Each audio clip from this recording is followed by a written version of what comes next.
Welcome, everybody. We'd like to thank you for being here with us today and spending your lunch hour with us. We know your time is valuable. So, again, we appreciate it. And hopefully, we will make it worth your while because today we're going to be talking about how we unlock the power of goal setting. And what that means really is how we learn and discover a strategic way, a very specific plan for setting and achieving our goals, not just in this new year, but also beyond and moving forward. Because what we will be covering here today is really a timeless, evergreen strategy. In other words, it works anytime you follow it and put it into effect. So, without delay, let's get going and learn how to strategically set and achieve our goals in 2021 and beyond. All right, here's our agenda for today. We're going to start with an introduction, which is really what we're doing now. And then we're going to talk about the heart of our presentation today, kind of the meat, as it were, which is goal setting and goal achievement tips. And then we will do a quick little introduction to Forward, which is our platform.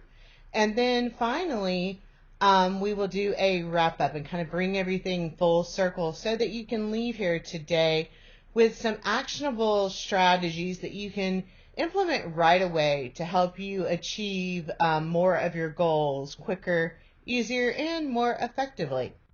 Your presenters today are going to be myself, Kim Brooks, and then also Cable Clark. And the fact that you signed up for this presentation means that you have obviously, seen a little bit about us and our bios on the landing page where you signed up. But just to give you a quick little recap, Cable is the president of Clark Consulting, and that's out of DC, and he's also the CEO of Forward. And for about the last 20 years, Clark Consulting has been an international consulting firm that really facilitates cultural change in both commercial and DoD organizations. And a big part of that is offering education and solutions that develop effective leadership, while also ensuring that organizational structures and culture promote productivity. And a big part of productivity, of course, is goal setting and goal achievement. And so that kind of sparked Cable's passion in this area and is kind of what led him to develop Forward, which is a goal setting platform. And then myself, I have been in education and consulting for about 22, 23 years now. And really, I have seen a lot of the success over my career be directly attributed to the power of goal setting and goal achievement. So both of us will be talking today. I'll be talking first, and then Cable will take over near the end. But hopefully we're going to share, some of the best practices that we've learned about goal setting through kind of much research and a lot of trial and error. And also, accompany that with some scientifically and psychologically backed goal setting strategies that pretty much literally kind of hack goal setting and goal achievement, making it quicker and easier than most people would probably imagine to achieve nearly any goal you would set. All right, so here we go. Let's dive in. So, obviously it's a new year. It's 2021. And if you're like most people, you probably made a few New Year's resolutions or otherwise known as goals. But I want you to think for a minute. How likely do you really think you are to achieve those goals? I mean, really and truly. Do you believe that you will achieve them? Has setting New Year's resolutions and goal setting worked for you in the past? Or do you sometimes find yourself making the same resolutions or setting the same goals over and over year after year? And if that's the case for you, first, don't feel bad. No, you are not alone. Many, if not most people, get stuck in that same cycle of setting goals, possibly making some progress, but then failing to complete them. And, either times get tough, there's challenges that come up, or, life just gets in the way. And they find themselves at that point kind of giving up, giving in, and those goals kind of fall by the wayside. And they do this repeatedly. So if you're in that camp, again, don't feel alone, because it's just a really common thing. It happens to almost all of us. In fact, a study done by Statistic Brain shows that only 8 of people achieve their New Year's goals or their New Year's resolutions. And now the same study also found some other interesting facts. For example, 45% of Americans usually make goals. 17% of Americans make goals infrequently, and 38%, that's kind of a frightening number, but 38% of Americans never make goals. Think about that. 38% of Americans never make goals. Like I said, that's really a frightening number, but here's another frightening number. Only 3 out of every 100 adults writes their goals down on paper. And why am I saying that's a frightening number? Because, most of us have likely probably heard, maybe many times, that writing our goals down makes us much more likely to achieve them. And, various statistics are thrown out for that number. Sometimes you'll hear anywhere between 50 and 80% more likely to achieve your goals if you write them down. But again, the reason I say that's frightening is because we have 38% of Americans who aren't even making goals at all, and then we have only 3% who are writing them down. In other words, only 3% who are taking steps to truly see their goals come to fruition much, easier and with less heartache and less effort. So those numbers kind of tell us a lot about the status of goal setting. Most of us know we need to set goals. We know we need to take action toward them, but most of us just aren't doing it. Or at least we're not doing it right or well. So the good news, here's the good news. That's the bad news, but the good news is that this cycle can be broken. Because one of the main reasons we don't achieve the things we really want in life is because we simply just aren't putting enough time and attention into figuring out what it is that we really and truly want, and not just what we want, but how we plan to get it. Goal setting, if it's done properly and if it's done strategically, addresses both of those things. So, we can extrapolate that out to say, to get the things we want in life, that we really and truly want, we first need to get really, really super clear on what those things are. And then we learn to set goals strategically and correctly. And we do this by discovering time-tested, proven practices for achieving goals, as we are doing here today. And then we execute with commitment, intention, and responsibility. And then finally, we build in accountability checks. Now, before we even go further into this process, I want to point out something pretty interesting, because one of the things, that we're seeing recently is an increase in, problems with mental health, and especially lately with the lockdowns and, the stress of 2020 in general, we're seeing the incidence of problems with mental health dramatically increase. And we've seen kind of these same trends over time. So I want to share something with you that I find really encouraging, is that aside from helping us achieve the things that we want to achieve in life, in other words, aside from helping us get what we want, it's been proven that goal setting, the process, going through the process, doing the steps it takes to achieve our goals, is also critical to mental health and well-being. Now, I want you to think back to that number we talked about in the beginning, that 38% of people that don't set goals. If goal setting is critical to our mental health and well-being, and we have 30% of Americans who aren't achieving, or who aren't setting, their goals, that kind of gives us a big clue as to why we might be seeing, problems with mental health and well-being.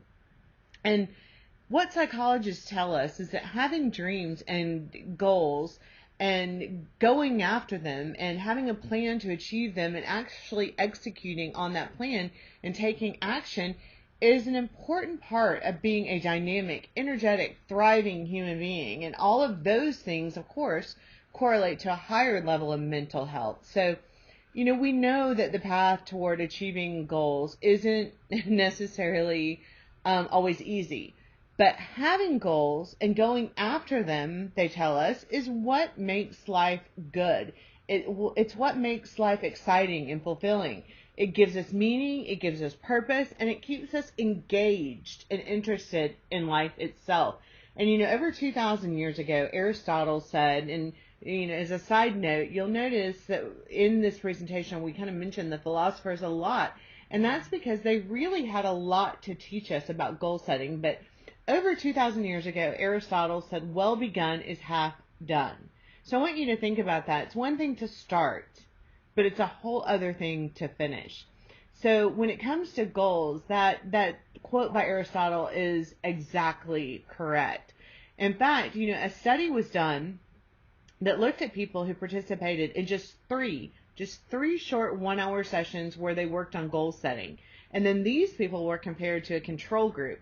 Well, those who participated in the goal setting sessions after the last one rated their personal well-being as much higher than the control group. So again, there's, another statement that really supports the idea that just putting a little effort into setting and striving toward achieving goals is not just powerful in the sense that it helps us get and realize the things that we want out of life, but it also helps us to feel like we are living a more fulfilling, more satisfied life with greater well-being. So that's pretty powerful.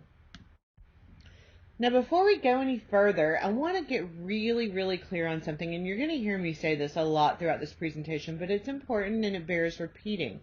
But we must be really, really clear that goal setting is more than just wanting or wishing or dreaming or visualizing.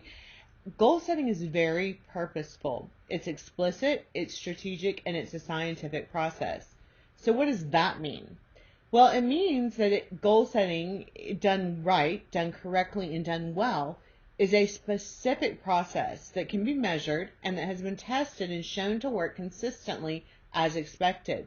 So in other words, if the goal is set strategically according to tested goal setting procedures, and then a process for reaching the goal is designed and followed, measurable results should be attainable in a predictable manner. So getting really clear about what we want, again, our destination, knowing what it is we are truly going after is the very first step. Otherwise, we're kind of just getting in the car and driving without really knowing where we want to go or how we are going to get there. And, while that may get us to where we want to go eventually, it's not going to do so in the most expedient way or with the least effort and the least problems along the way. So again, it's getting clear on what we want, getting clear on a plan for how to get there, and then executing on that plan. And if we do those things, then the scientific process of goal setting tells us that we should be able to predict our results. So what this means is that goal setting is basically charting a course for success. And so some even say that it's almost like magic, as silly as that might sound, because it's turning the invisible into the visible. And really, goals are just pictures that we hold in our head, and they start off as an outline, but like any good masterpiece, they need details. Painting the outline is important, but it's not enough to create that masterpiece. We also have to have the details that make up the nuances of the picture. And similarly, goal setting is a super powerful process because it doesn't just, make us create that outline, that path to what we want to achieve. It also makes us get really granular. It forces us to think about what we really truly want, how we're going to get it, and the steps it's going to take to get from here to there. So that's a really, really powerful aspect of goal setting, is that it forces us to not be vague, but to be more concrete, more practical, and more focused on not just what we want, but also the process. And, ultimately what our definition of success really is and what that looks like for us. And if we can do those things, if we can follow and execute on goal setting in that manner, then that also helps to keep us motivated, and it keeps us going and focused and pushing forward, even if we inevitably, encounter challenges or roadblocks along the way. Now let's quickly talk about some of the benefits of goal setting, because, obviously we're always likely to do something and to stick with something if we understand what we're really getting out of it. In business, there's an acronym that's WIIFM, what's in it for me. And as humans, we're not just driven by what's in it for me, but it's better to say that we're motivated by knowing why or how something is going to benefit us in the long run. So let's talk about the benefits of goal setting. The benefits of goal setting are kind of varied, but they're all very success oriented. In other words, they don't just affect goal setting and our ability to achieve the things we want to achieve, but you can probably see from this slide, these are traits and characteristics that will help us in almost every area of our life. And so these are long-term vision. Goal setting provides our long-term vision. It gives us short-term motivation. It keeps our attention focused. It encourages time management. It keeps us accountable. And it highlights success and keeps us accountable to that success. And we'll talk a little bit more about each of those individual things in a minute. But again, suffice it to say that the benefits of goal setting don't just apply to goal setting. As you can see, they can be beneficial in many areas of our life, both personally and professionally. But why use a formal goal setting process? I mean, can't we just set our goals, write them down, create a plan, and get going? Yes, in a way. I mean, yes and no. But, a lot of people think that setting goals is just visualizing what you want, or it is just writing down what you want. But the formal goal setting process, the one that really works with the best results to give us the greatest probability of success, is very specific. And on this slide, you can see how specific. So let's talk through this process really quick. First, again, we need to know what we want to achieve. Those are our life goals. Those are our top level, high level goals that align with our values. Then we break these down into SMART goals that reflect precisely and exactly what we want to achieve. And so, SMART goals, you probably have heard that term many times, but we'll touch on it, or we'll recap on it here in a minute. But basically, those are goals that are a little bit more specific and a little bit more action oriented and action focused. So once we've done those two things, then we consciously commit to our goals. We make a commitment that we are going to follow through. And part of this commitment is supported by writing the goals down. We write our goals down. We record them. In other words, we don't just keep them in our mind. We actually commit them to a written form of some kind. And then we set a timeline. I'm sure we all know that when we have deadlines, when we have a timeline, we are able to focus a little bit more efficiently and directly on what we're trying to accomplish. Deadlines help us remain accountable, not just to ourselves, but also to others and to our goals.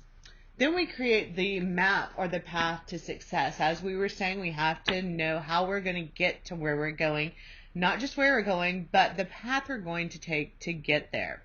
Then step number 7 in the goal setting process tells us that we're going to be more successful if we commit to someone else that we will take action toward our goals. Most of us don't like letting people down.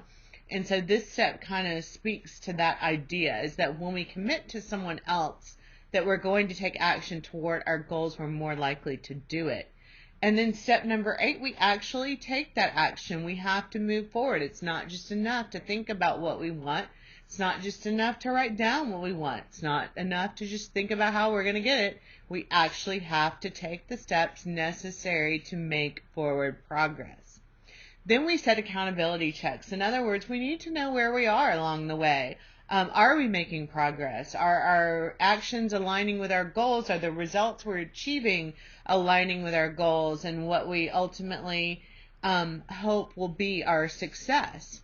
And then 10, we take time to celebrate success. This means that we need to recognize success both along the way and in the achievement of our goals if and when we get there. But we'll talk a little bit more about this too, but we need to also realize that even as we're working toward our goals, even taking those actions, making those steps, and seeing results along the way, as long as we are improving and moving forward, that is success. And as we celebrate those successes, that we have, we keep ourselves motivated and committed to continuing to pursue our goal and continuing to pursue our advancement and our improvement.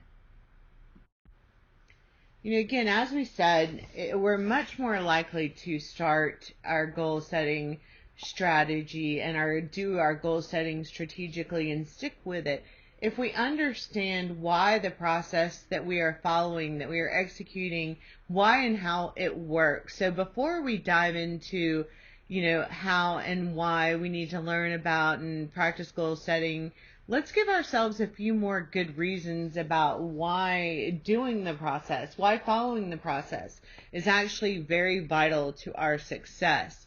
So the first one, once we know what we want to achieve, again, we need to write it down or we need to record it. And you'll understand why I'm using that kind of substitute word, record it, in a few minutes. But writing down our goals, say some experts, like I said, that number kind of varies. I mean, sometimes you hear anywhere from 50% to 80% more likely. So in other words, let me rephrase that writing down our goals can help make us 50 to 80% more likely to achieve them.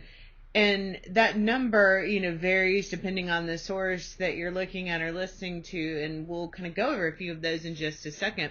But suffice it to say that even if it's the bottom end of that number, 50%, if writing down our goals, recording our goals, that one simple act makes it at least 50% more likely that we will achieve them, that's pretty significant and pretty powerful.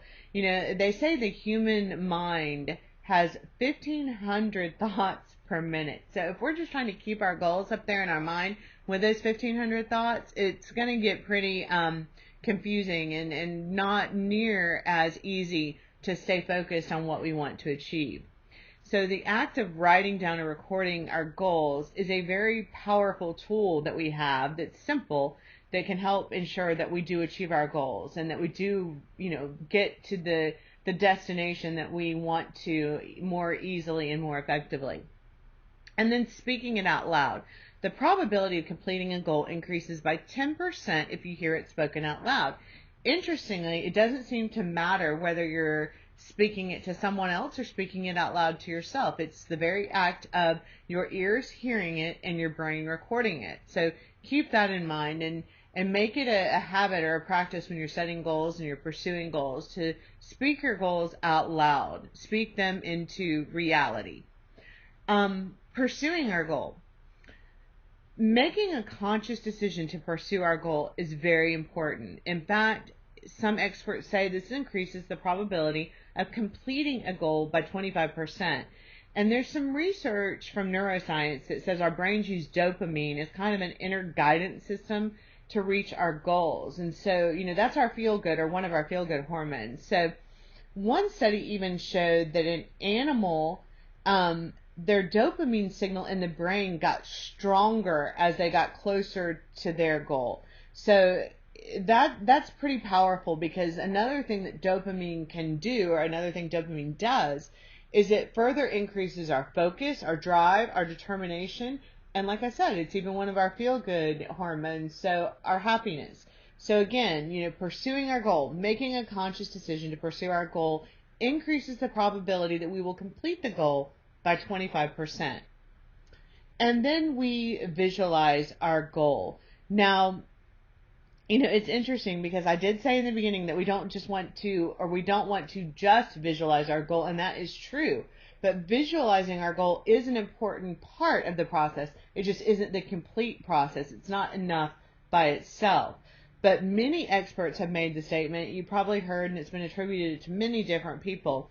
You can't achieve what you don't conceive, or even if we want to flip that and make it a little bit more positive, we can only achieve what we've been able to see in our mind and believe is possible. So, Dr. Wayne Dyer, I don't know if any of you have heard of him, but he's an internationally renowned author and speaker in the field of self-development and spiritual development. In his book, The Power of Intention, he says that to manifest what we desire, we must continuously contemplate ourselves as being surrounded by the condition we want to produce. And what that really means is we need to visualize it. We need to put ourselves in that moment of success and really feel and even see, even hear, and imagine what it will mean to us when we achieve that goal and when we achieve that success.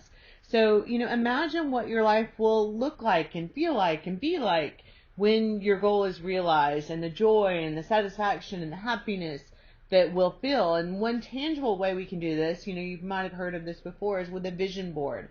And so this is basically just a board. It could be a piece of poster board, it could be a canvas, but it's a board, and we put pictures, from magazines or symbols and words related to goals, or even,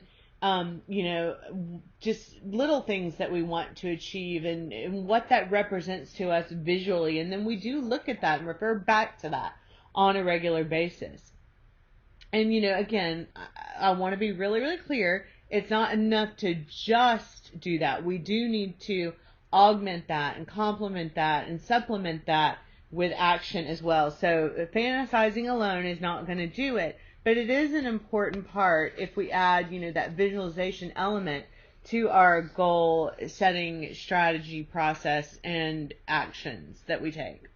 So we're going to switch gears in a little bit because we were just talking a little more ethereal about, visualization. Now we're going to get very granular about something that is very specific, and that is that our goals need a deadline. And we did talk about that. We did talk about how adding a deadline, to anything that makes us more likely to stay on track. But in terms of goal setting, adding a deadline to our goals increases the odds of achieving them by 40%. So that's really powerful. We don't need to leave open-ended goals, at least not in our component or step goals. Sometimes our life goals, our big dreams might be open-ended, but the SMART goals or component goals, the step goals that make up that big goal, need to have a specific timeline, a deadline, a timetable, so that we stay motivated and stay, moving forward in action. And then we need to plan out how. This is that plan we keep talking about. We need to have a goal plan. So in other words, a plan for how we're going to achieve our goals. And experts say that the probability of completing a goal increases by 50% if we plan out how we're going to do it. So again, this includes creating those component or step goals that are part of our bigger life goals that are based on our values. And basically, this is creating that roadmap for success. And this dramatically increases the odds that we're going to reach our destination and that we're going to achieve our goal. So it's important. And then commitment. Commitment is critical. Having a coach or accountability partner helps a lot when we are pursuing our goals. As we mentioned, if we commit to someone else that we're going to accomplish a goal, we increase our probability of doing so, and experts say by as much as 65%. Now, what if you don't have a coach? What if you don't have a mentor or an accountability partner? Well, these same experts suggest that if we coach ourselves with positive affirmations, keeping ourselves accountable, holding regular accountability appointments with ourselves, that this also grows our willpower along with our motivation, and thus giving up is less likely. So it's not known whether or not coaching ourselves is going to meet that same, 65% increase in probability of achievement, but it's better than nothing because, again, it keeps us accountable and it keeps us motivated. And then, here's the word I keep saying, accountable. We have to be accountable to our goals. We have to set regular accountability checks to know where we are in the goal achievement process. Are we moving forward? Are our goals still aligned with our values? Are our step goals still aligned with our big goals? All of those things are important, and all of them must be a part of the accountability process in order to make sure that we are on track and that we're staying motivated and that we're staying actionable. And interestingly, here's a big number for us, is that if we, include that accountability into the goal setting process and into the goal achievement process, experts say that if we do that, and especially if we, hold ourselves accountable to another person or another group or another individual, that increases the probability of meeting our goal by 95%. that means it makes it almost guaranteed that we will achieve our goal. And you know that while that's surprising off the top, it's not totally shocking, because it's really what the success of many, groups, goal-oriented groups, are known for. And, such as Weight Watchers and AA and NA and all of those groups where, ultimately self-improvement and, getting past maybe an addiction or a habit or any of those things is the goal, is they built in that regular accountability, and usually it is accountability to someone else. They build that in, and experts say that if we do that, it makes us 95% more likely to achieve our goals. And so, again, I know there's going to be some of you thinking, well, I don't have anybody to do that with. And there is a lot of belief, a lot of consensus that even if we do those things with ourselves, maybe even through journaling, through tracking our progress, all of those kind of methods that, keep us accountable, not to someone else, but to ourselves, are very effective too. So that's why I kind of added that, accountability and regular accountability check-ins make it up to 95% more likely we'll achieve our goal. But even if we land just somewhere close, it's much better than, the 8% that achieve their goals every year. We could dramatically increase our odds of success and dramatically improve that number if we build in regular accountability checks into our goal setting and goal achievement process. So all well and good, right? I mean, those are some amazing numbers, but is there any proof? Is there any proof of those numbers, or are those just statistics that someone throws out there? Well, let's talk about a study done by Harvard. So a study done by Harvard in 1979 took MBA students that were graduating and asked them whether or not they had set clear goals for their future with plans to accomplish them. Well, only 3% had written goals and plans. 13% had goals, but they had not put them into writing. And 84%, this is 84% of Harvard MBA graduates, had no specific or set goals at all. Well, 10 years later, Harvard went back and looked at the students in this study and kind of what they'd achieved in life and what successes they had had. Well, the 13% that had goals but had not written those goals down, in other words, had unwritten goals, that 13% were earning twice as much as those who had no goals at all, twice as much as that 84%. Well, what's really interesting is that the 3% who had goals and wrote them down were earning 10 times as much as the other two groups combined. So that's pretty powerful, and a pretty powerful demonstration of some of those, statistics that we just ran through that sometimes sound like they might be too good to be true. And now here's another study that kind of backs up some of these statistics, and it was done by Gail Matthews. And Gail Matthews was a researcher in the field of psychology and goal achievement, and really industrial psychology and psychology at work. But what she found in her study was those who write down their goals, share them with a friend, and send weekly updates, again, there's that accountability and that regular accountability, were 33% more successful in accomplishing their goals than those who just made goals. So I want you to hold on for that a little bit and let it kind of marinate in your mind. And we're going to revisit that study in just a few minutes and go in a little bit more detail into it. But I want you to just, keep that main point in mind. All right. Before we go any further, I do want to point out something that is also, really significant around these studies in goal setting and goal achievement. If you are a parent, or if you are a teacher, or even a boss who's in a leadership position, this is a really interesting fact that teaching students to set goals through goal setting strategies increases their overall performance by 30%.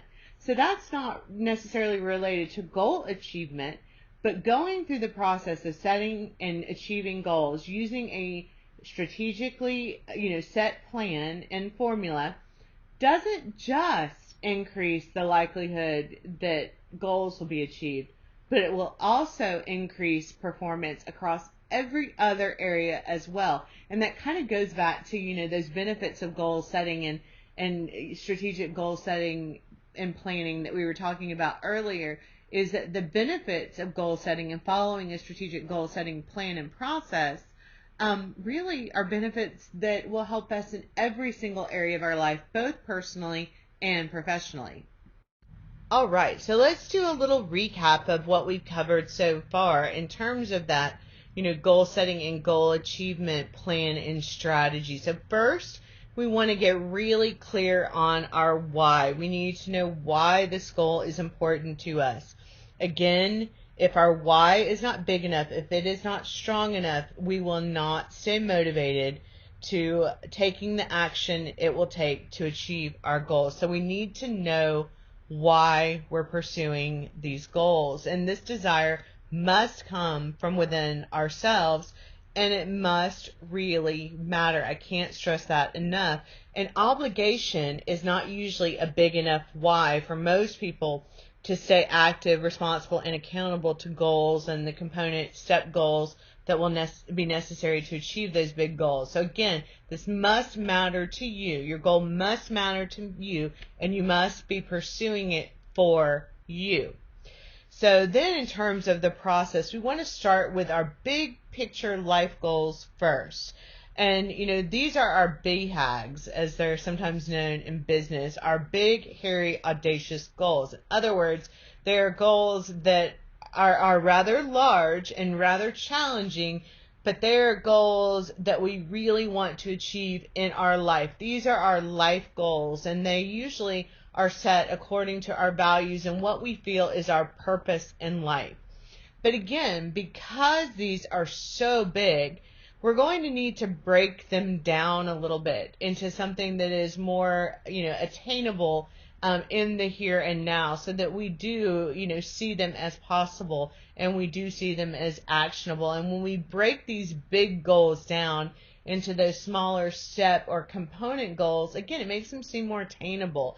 It makes it seem more, easier to achieve and more likely.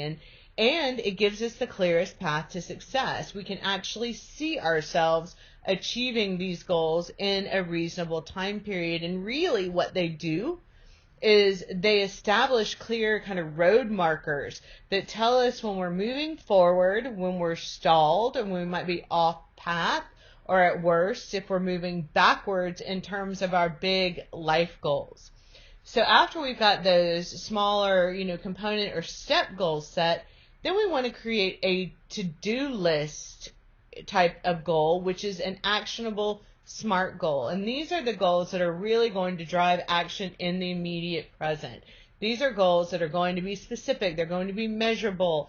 They're going to be, time bound. They're going to have a deadline. But these are the goals that usually, are going to motivate us and persuade us and get us to take action toward our step or component goals in the achievement of our big life goals. So SMART goals are very important. They're really our to-do list, and they're going to be, sometimes we want to think of that as where we start, but really it's better when we're determining these SMART goals that we work backwards. We start big and work to our SMART goals instead of setting our SMART goals first, because if we set our SMART goals first, then we're not really certain that it's going to align with the steps that it's going to take to get and to achieve our big lifetime goals. So again, we want to work backwards. We want to create the big life goal, the BHAG first, then the component or step goals, and then our actionable SMART goals.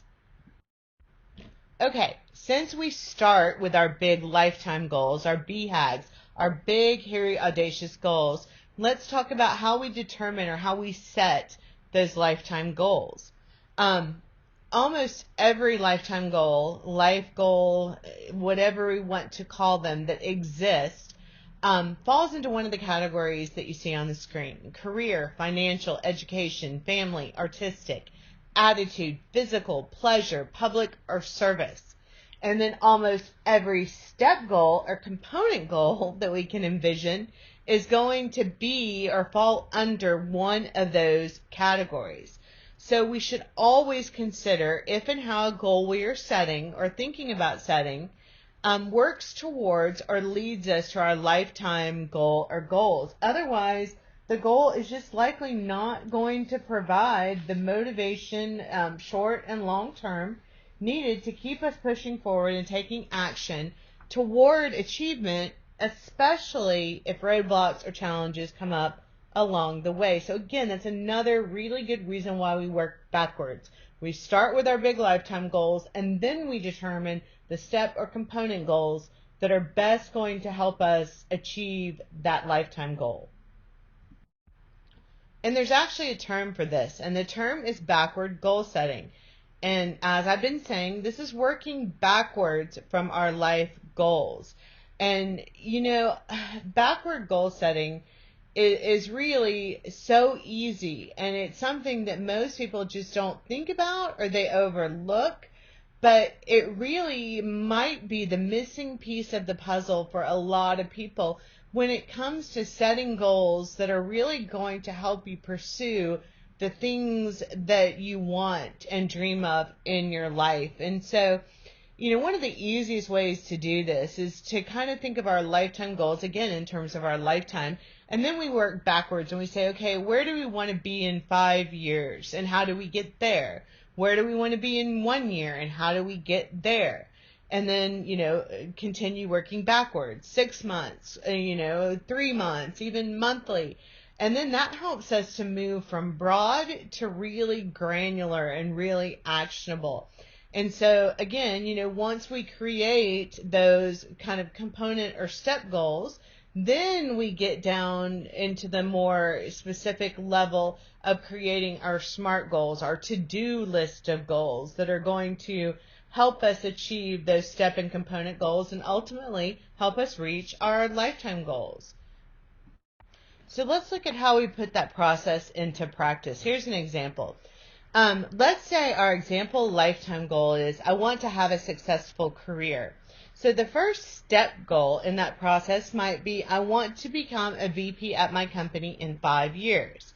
So then we break that down even further into other component or step goals that might include, improve my listening skills, learn to speak up, improve my presentation or, skills in public speaking, improve my emotional intelligence, start networking, volunteer to help others, improve time management, acquire new skills. All of those might, be component and step goals toward achieving that big step goal toward our lifetime goal. So in other words, we know that if we do these things, if we achieve these goals, then we should be able to achieve our big step goal that will then lead us to our lifetime goal. So after we have those component and step goals, then we break them down further into specific SMART goals that will help us meet them. So for example, for improved listening skills, that might be, read 5 articles this month that teach me how to improve my listening skills. Speaking up, a goal might be this month, make it a goal to, or this month I will speak up in 5 of the meetings in which I participate. So that's how we get really granular and really specific about the component goals that, will lead us eventually to our lifetime goals.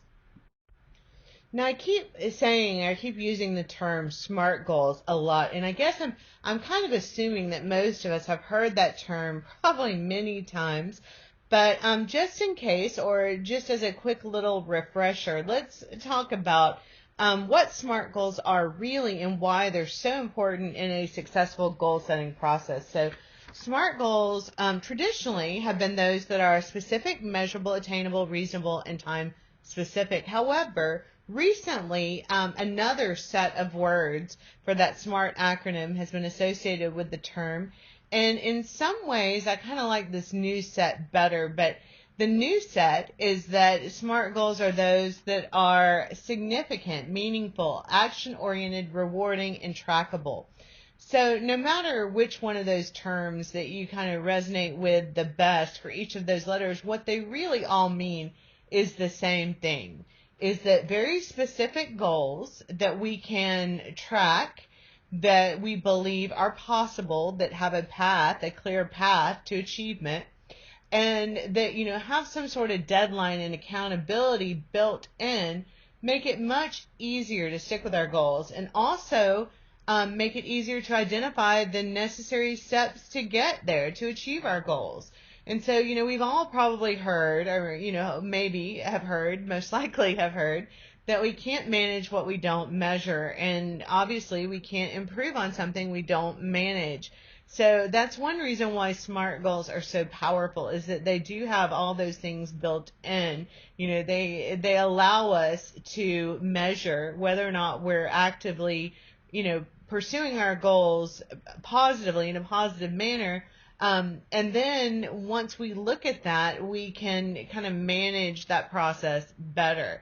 So, hopefully by now you're seeing that really almost our entire base of success, of our well-being, of our happiness, of our productivity can be greatly impacted by whether or not we set goals, and whether we set them according to this, strategic goal setting plan, and then whether we actively and responsibly pursue them, and then hold ourselves accountable for meeting or not meeting milestones.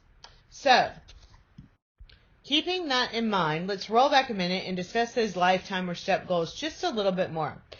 It's important to note what goal setting theory tells us.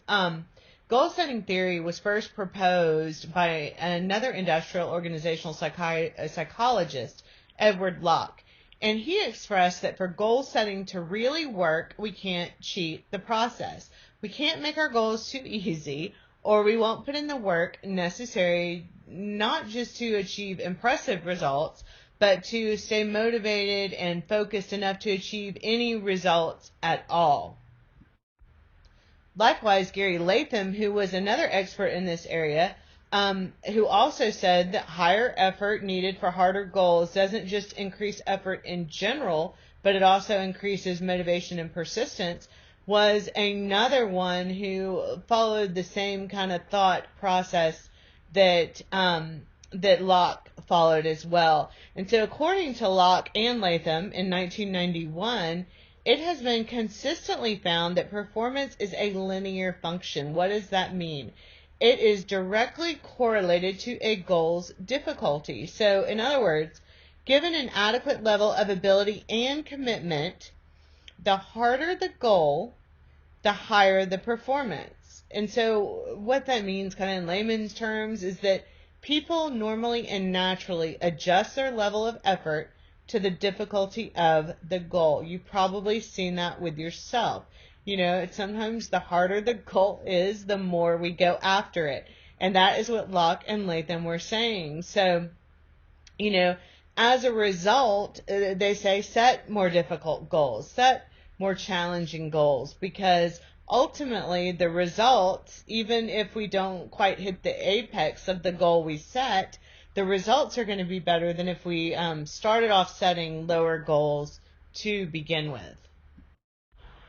But how does goal setting theory really work? Well, according to Locke and Latham, goal setting can be a very powerful technique under the right conditions and according to their research. So in other words, goals help motivate us to develop strategies that will enable us to perform at the required goal level. And that's kind of what we were just talking about. But then accomplishing the goal can either lead to satisfaction and further motivation, or frustration and lower motivation if the goal is not accomplished. So therefore, we might as well, again, set those higher goals, those harder goals, because even if we don't achieve the actual goal itself, what we do achieve is liable to be much greater than if we just started off with goals that, were substandard, that we didn't put the effort in toward achieving, and that, ultimately then frustrated us even more because we didn't achieve this easy goal or this simple goal, and likely because we just didn't stick with it. And, Locke and Latham also gave us 5 other specific kind of characteristics or principles that can help improve our chance of success with goals. And so basically what they're saying is that, if we develop a new mindset, we'll also get new results. And so here are those 5 principles of Locke and Latham's goal setting theory. And those are clarity. This means, again, making our goals clear and specific, eliminating the confusion of more generic goals that don't really provide a clear plan for action. And then, challenge. This is what we've been talking about with Locke and Latham, is that challenging goals stretch our mind. They make us think bigger, and they keep us more motivated so that we accomplish more. And then again, with each success we see along the way, we kind of further grow our winning mindset. And this helps to increase the chance that we'll, continue to achieve greater things, either, our goal itself or in the process toward the goal achievement. And then commitment. Of course, commitment is important. We've said that several times throughout our presentation today. If we don't commit to our goals with all that we've got, we are much less likely to achieve them. And then feedback. This is kind of, that accountability thing again. Feedback must be built into our goals so that we know whether or not we're making progress successfully toward our goals, or not. And if not, we can adjust our plan, we can adjust our effort, our expectations, and sometimes we can even adjust our goal or create new step or component goals when necessary. And then task complexity. And so what this is saying is not just the goals themselves, but the tasks or the steps that we take toward their, the pursuit of our goals or toward their achievement must also have a degree of complexity in order to keep us motivated, committed, and moving forward. So now we've talked a lot about the process, the goal setting process and the goal achievement process and strategy and plan, but let's talk about a few little quick tips that kind of help us get the most out of this strategy and plan and kind of increase the chances of our success pretty dramatically. For goals to be most successful in terms of keeping us motivated and engaged, they really need to be stated positively. And so what does that mean? It means we want to always be talking about and focusing on what we want to work toward and not moving away from, or we don't want to talk about avoiding things we don't want. In other words, we want to keep that positive, mind frame. And additionally, goals should be precise and measurable, so that we know when we've hit or missed our goals. And so, an example might be the better way to say, stop making mistakes when I type would be to say, I want to increase my typing accuracy to no more than 5 mistakes per document. Which of those obviously is going to be more motivating and also tell us when we've achieved our goal or when we're even making progress toward our goal. Obviously, the first one. Now, we also need to prioritize our goals. So, what that means is that when we have a lot of different goals or step goals, we need to prioritize those that are most important and that, are more likely to help move us along the path to success for our larger goals. This keeps us from feeling overwhelmed, and it directs our attention to what needs attention and where we're going to get the kind of most bang for our buck. And then we need to understand our brain. And on the next slide, we're going to talk about this a little bit more. But when we set a new goal, our brain is going to immediately begin to conjure up obstacles. And it does this to kind of cushion us from failure because, after all, if there's obstacles that we can't control, then it's not our fault if we fail, right? Well, we need to understand our brain is working this way because nobody ever promised that life is going to be easy or that achieving our goals is going to be easy. In fact, it's quite often the opposite, and often it is the process of passing through obstacles and challenges and overcoming those things that really makes life interesting and ultimately great. So we need to remember that passing through obstacles is how we're transformed, and it's how we're changed as human beings. And likewise, that kind of means that, not all goals should be outcome based. In fact, many should be performance based. And what does that mean? It means that we focus on the process and on the path to improvement and where we're getting better and where we're growing and where we're making strides, instead of whether or not we, hit the ultimate end or apex that we've set for our goal. A lot of times we can't always control every variable in our path toward pursuing our goals. And so staying focused again on our performance, on the process, on the journey, keeps us from giving up sometimes when it looks like we might not, actually achieve the goal we set. But if we're still making progress, if we're still making forward, if we're still, growing, then ultimately we are, seeing and experiencing success.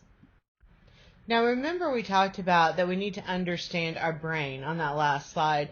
Well, here are some goal achievement mind hacks, or things that we do need to understand about our brain and how our brain works in order to get the most positive impact, the greatest positive impact from our goal setting and goal achievement efforts. So we need to understand first that repeating a goal makes it stick. And now repetition is important not just in learning new skills, where it obviously is, but it's also important when trying to change beliefs and behavior. So we need to, understand that sometimes the first time we try to change something, we might not always be successful, but it's in that repetition, it's in that, repeating the process of making that change that sometimes we're going to see the greatest reward. And repetition also means that we need to review our goals regularly and frequently track our progress toward our goal. And it kind of gives us a 1-2 punch of benefits. So repetition keeps us responsible and accountable, which are also big key factors in goal achievement. And then we need to give ourselves a break. I know that kind of sounds probably foreign to some of us, and most of us don't do that quite often enough. So, but really what that means is we need to make our goals challenging enough to motivate us, but not so hard that we get discouraged. And, remember, changing behavior and belief does take time. We just need to keep at it, and we need to stay consistent. And then we need to also realize that, roadblocks or not achieving the end ultimate goal that we want, and we mentioned this kind of briefly on the slide before, but not achieving those things or, coming across those roadblocks doesn't mean we have failed. Sometimes we just need to evaluate our step goals and maybe break them down even further into smaller pieces that are more attainable, more manageable, and conquer those first, and then go back to, the next bigger goal and work from there. But really, again, roadblocks don't mean failure, and failure to reach the ultimate end or top or a number or outcome of a goal doesn't always mean that we failed. It just means that we might need to try again. We might need to repeat the goal. We might need to break down the process a little bit more. But ultimately, if we are taking action, we are making forward progress, and thus we are making some degree of success that we weren't having before. And then we also need to realize that sometimes trade-offs are necessary to achieve our goals. In other words, there might be something that we need to give up to get the goals that we've set. So, if we're having trouble reaching our goals or action items, instead of stopping or considering, failure or ending our pursuit of our goals completely, and maybe even thinking that, we've set a wrong or a bad goal, we might want to first consider if there's something we can or need to give up to make the attainment of our goal more likely. And then finally, we have to be willing to fail in terms of, again, the outcome that we initially wanted to achieve, and just truly realize the value is in the process. a lot of times the reason why people give up in the pursuit of their goals, and you probably heard it said, that a number of people give up on their goals right before they were about to succeed. And very often the reason why we do this is we feel that failure is inevitable, or that we are just, the writing is on the wall and we are not going to achieve the goals that we've set. But again, and this can't be stressed enough, very often some of the greatest power and benefit of goal setting comes not in what we achieve, or what we get or what we gain in the end, but in what we learn and kind of the experience that we have in the pursuit of those goals. I'm sure you've all heard it's not the destination, it's the journey. Well, that's trite, but it's true, and it's especially true with goal setting and the pursuit of our goals and dreams, and especially when we look at those other facts that we've covered about how, just the very, act of learning goal setting can make us 30% more productive in every other area of our life, and how, the process or going through the process of goal setting and achievement makes us feel happier. So again, we need to be okay to, quote, fail when it comes to the outcome we've set for ourselves, realizing that the outcome isn't always everything. Now, before we do our wrap up, I want to share this really cool little fact with you. It is kind of coming out of left field, but it does pertain to all of the things that we've talked about in terms of, goal setting and goal pursuit. But it was just really interesting, and so I wanted to share it with you today as kind of a little, takeaway that hopefully will help you out at some point in the future. But a very interesting study that was done recently shows that clenching your left, not your right, and that's important, but your left fist can prevent you from, choking or buckling under the pressure in high pressure situations. And now this can be especially true if our goals are related to, athletic or some other type of performance, even public speaking, that would normally put us in a situation where we feel like we might choke or fail or buckle under the pressure. And researchers believe that the left fist, clenching the left fist, primes the right hemisphere of the brain, aiding in automatic skill performance. And so this is the opposite of conscious deliberation, which is thought to be controlled in the left hemisphere and actually contributes to kind of choking under pressure because we simply think too much. We overthink. So again, I just thought that was kind of interesting to share with you if any of you have set, performance-based goals where sometimes we need to just relax and just do what we know to try and achieve our goal of, maybe running a faster mile, hitting the golf ball farther, speaking up more at work, or, getting over our fear of public speaking. This little, kind of hack is probably going to be very beneficial in achieving that goal. Okay, as we approach the finish line for our presentation today, I want you to think back to that Gail Matthews study we talked about in the beginning. And I told you to kind of just leave that in the back of your mind, and we're going to revisit that now. So remember, in that study, the end result was that those who wrote down their goals, ranked them in terms of difficulty, set a commitment statement, and then, checked in weekly with a friend, were 33% more likely to achieve their goals than anyone else in the study. But let's talk a little bit more about that study, because I want you to hear how dramatic that is. So when she first started this study, she began with 267 participants from various businesses and organizations, and she divided them into the 5 groups you see on the screen. So group 1 was asked to think about their business-related goals that they hoped to accomplish within about 4 weeks of time. And they also were told to rate the goals on how difficult they were. And then group 2 was asked to take that a step further by writing their goals down, as well as rating them in terms of difficulty in writing. And then group 3 was asked to write their goals down and then also write some kind of action commitment statement for each, along with that rating, again, of how difficult the goals were.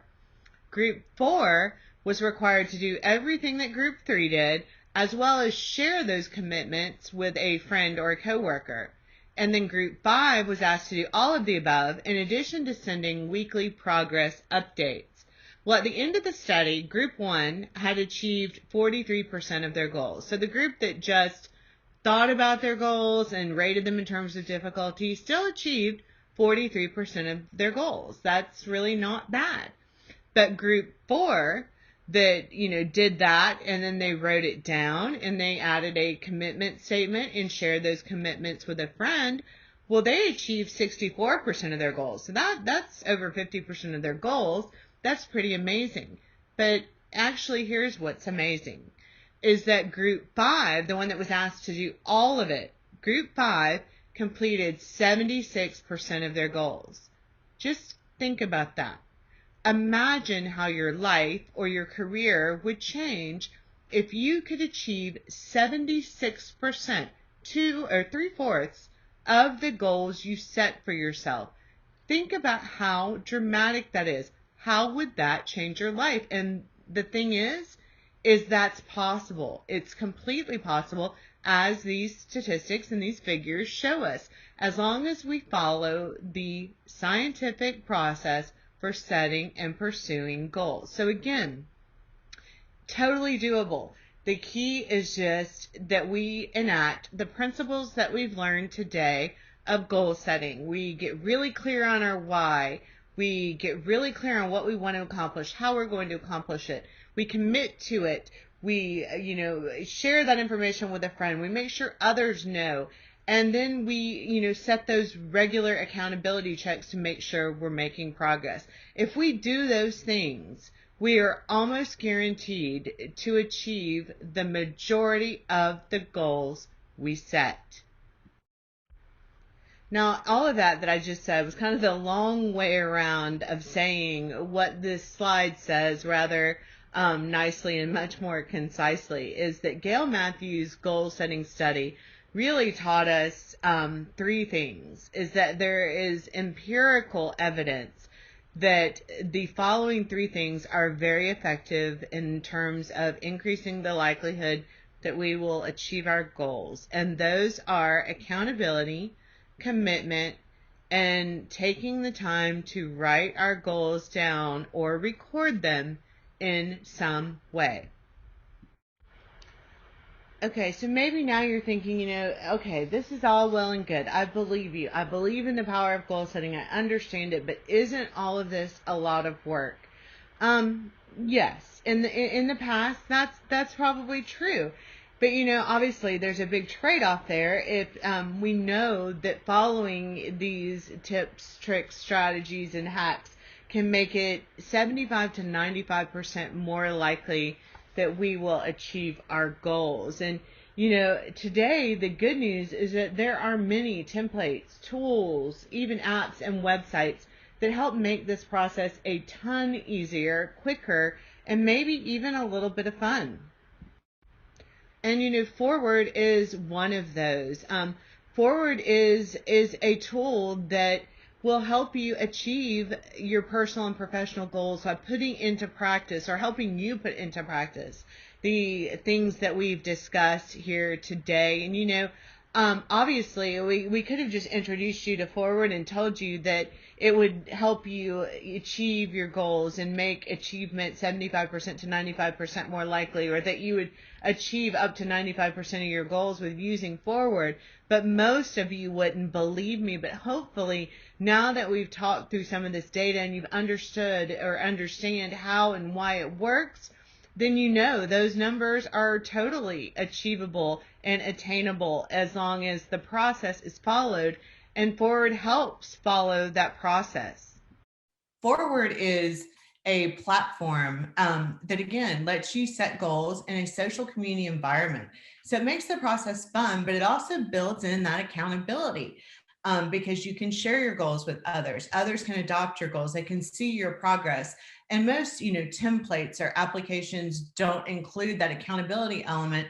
And if you think back at what we talked about, accountability and regular accountability is really what takes it from that, 50% to 95% more likely that you're going to achieve your goal. So now I'm going to turn it over to Cable for a few minutes, since he is the CEO of Forward, and let him kind of talk to you just for a second. We're nearing the end of our time, so we're not going to keep you long, but let him talk to you just for a second about why he created Forward, because it's a really powerful story, and how Forward can really help you move your goals forward. So Cable, I'll turn it over to you for a few minutes.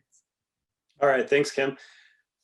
Yeah, so forward.com is really, it's a goal setting platform, and it's really a community, of people who are interested in achieving goals and helping others achieve goals.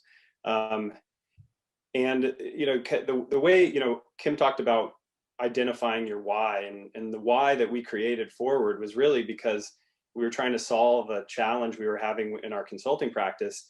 We were doing, we do a lot of, for 20 plus years, we've been doing self-development workshops, leadership workshops, team training, and inevitably at some point during the workshop, we would basically ask participants, based on the assessment you did, or based on the organizational needs, or, whatever it is, let's identify some goals. Let's create some goals, right? And so, whether it was 10-person workshop or 100-person workshop, we'd run into the same thing where, people would, we'd hand them a piece of paper and say, write down your goals. And then they'd kind of look at us like, I'm not sure what you're asking. And so then we would give them a self-development guide, and we'd say, based on the results of your survey, there are development opportunities and strengths, and, just pick a few and just create some goals for yourself over the next year. And again, it would, goal setting is hard. And so we would try to make it easier, and we would give people lists of things that they could do, whether it was, maybe it's, I want to become more self-actualized. Well, that's a hard thing to just sit down and all of a sudden create a goal. So we would give people more information, to the point where we were telling people to actually just write down, just to get started, write down exactly what this action is from this list that we've handed to you. So anyway, that kind of morphed into, we've got to figure out an easier way to help people create goals for themselves. And so we started working on Forward. And what we found is that we would run these same workshops, and we would have the participants, log into Forward, create a profile, and then based on survey results or whatever it was, we would basically front load goals into the platform, of which then they could search for and find, and then they could adopt those goals. Now, that was okay for some, and then some, needed to go an extra step and actually make those goals their own, right? And what we mean by that is they were able to adopt the goal and the structure of the goal, but they were also able to modify the goal. So that with that, they could change an action, they could delete an action, but essentially make it their own, which made them that much more committed to the goal, over the long term. Some other things that we've done to try to enhance and just make goal setting easier is, we've created what's called an achievability score that goes along with every goal and every action. So, if you get onto the platform and you're like, well, I want to lose 10 pounds. Well, you'll be able to search for that. Someone's probably created that goal already, and you can look and see, well, it has a 97% achievability score. That's probably something that I can adopt and actually do, right? And we attach those scores to every action. So if you're building an action plan, you can determine whether that's a good action, or maybe, that action, when it's in a plan, actually deters people from achieving that goal. So there's some complexity to it, but what we've tried to do is just really make goal setting easy, because, what we found, and Kim gave a lot of great statistics and research, and really, what we found is that big, broad, sweeping, resolutions are really hard to achieve. But if we can break goals down into smaller pieces and make them more achievable, that's what we want to be doing. There's James Clear wrote a book called Atomic Habits, and if you haven't read it, you should. It's a great book. But really what he talks about is habits, making things a habit, and, creating systems that allow you to better achieve your goals. And so that's what Forward is. I'd invite you all to check it out. It's a very easy way to just create some goals and then be accountable, right? And be involved in group goals and other people holding you accountable. And just that little bit makes goal setting that much more achievable. Absolutely. Thank you, Cable. We just want to thank you for taking the time to spend your time with us today, and hopefully you did learn something. And again, we will provide, a summary of the deck and some more information about Forward via email, and maybe a special offer to persuade you to try Forward. But there is a 14-day free trial on forward.com. So if you're interested in setting your goals and doing so in a platform that kind of helps you achieve all those steps that we talked about, or that I talked about and Cable talked about today, we do encourage you to check out Forward and provide your feedback as well. And so, with that being said, we appreciate you spending your lunch hour with us. We thank you for being here. And we do welcome any feedback. You have our email address now in the emails that we've sent you, and you'll get more information from us with a summary of this deck. And then again, possibly some special offer for Forward. So thank you for being here today. Thank you for your time. I apologize for the technical difficulties, but best laid plans. We just keep moving. But thank you again, and have a wonderful day.